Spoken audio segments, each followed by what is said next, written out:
আরেকটা ভালো লাগার বিষয় সেটা হলো আমাদের যেই আরব আমিরাতে আমাদের প্রবাসী ভাইয়েরা ছিল, আন্দোলনের মধ্যে তারা যে আন্দোলন করছিল, ওইটার কারণে তাদের গ্রেফতার করছিল।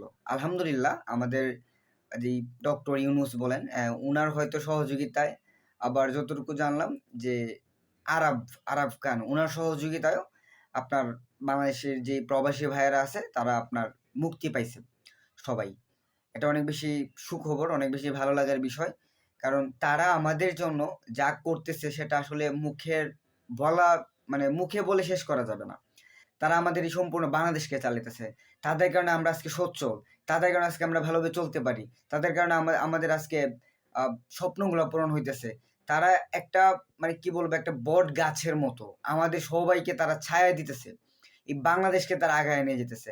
আমরা সবসময় চাই আমাদের প্রবাসী ভাই যারা আছে তারা সবসময় আল্লাহ তাদের ভালো রাখুক, সুস্থ রাখুক। সবসময় মহান আল্লাহ